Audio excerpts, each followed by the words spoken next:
Hello and welcome to this week's Glasstire Top 5. It is the week of January 25th, 2018. I'm Brandon Zech. I'm Rainey Knudson. And we are here in Austin at the Mexicarte Museum, but more on that in a second. But before we jump into everything, we're here this week because it is the opening of the Jose Parla mural at Landmarks, which is the public art collection at University of Texas at Austin. That is being unveiled at the new business school building on Friday. It's going to be a permanent mural. We're very excited to see that. And I'll be back in a couple of weeks to see the Ellsworth Kelly Chapel on the UT campus. So there's lots to see in Austin right now. We're going to jump into number 5 this week. It's 2 shows at the East Side Pot Shop in Austin. This is a relatively new place. It opened during the East Austin Studio Tour.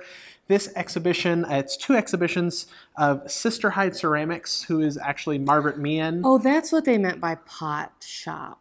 It's a pot shop, not a pot shop. It's a ceramics studio. It's really great. There's an outdoor sculpture garden. They're offering ceramics classes. It's a great new place for Austin. There's a show of Sister Hyde Ceramics, who's Margaret Meehan, who is a longtime Dallas artist, recently moved away, I believe, to Virginia. And then a show of Jennifer Masley, who is a recent Texas State graduate or undergraduate student in ceramics. These look like 2 great shows. Go see some ceramics. Yeah. Number 4 this week is Elaine Bradford at Bill's Junk. It's a show called Masks. So this is an exhibition. It's featuring work that Bradford has she created maybe a couple years ago, but it's kind of new additions to it. So these are crocheted masks that you can put over your heads. And this show will feature photos of her in the masks, photos of other people in the masks themselves, writing responses to the masks and artistic responses to the masks. So it's a little bit of a circular show in that it's talking about itself, but I mean, Elaine Bradford, and as you see in the photos, the masks themselves are amazing. Number 3 this week is Tex Kerschen at the Civic TV Laboratory. So Civic TV used to be located in Houston's East End. It's now kind of on the north side of downtown. Either way, this is one of, I would say, the 2nd or 3rd show in their new space. A bunch of collages by Tex Kerschen, who's a writer, a musician, an artist based in Houston.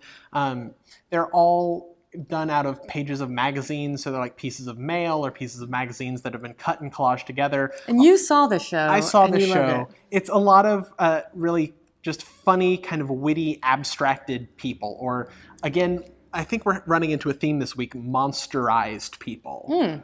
Number 2 at the Power Station in Dallas is Yuji Agematsu. Yuji Agematsu is a New York-based artist of Japanese origin, and he has worked at the Judd Foundation in New York, these many decades, 30 years. A long time, and that's his day job.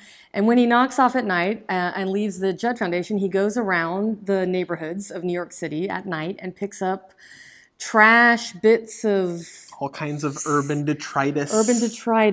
And he arranges it very meticulously and very beautifully with this incredibly pristine aesthetic sensibility in the cellophane wrappers that go around cigarette boxes. So this particular show is a project that he did where he made one of these every single day for the whole year of 2014. And it's arranged like a calendar in a grid. So you have 12 of these big boxes, and within each box you have one of these little things for each day of the month.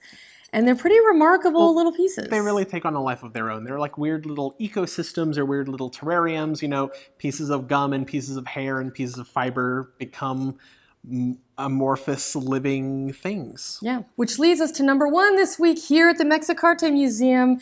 It is a show from their permanent collection, Fotografía y Nuevas Medias.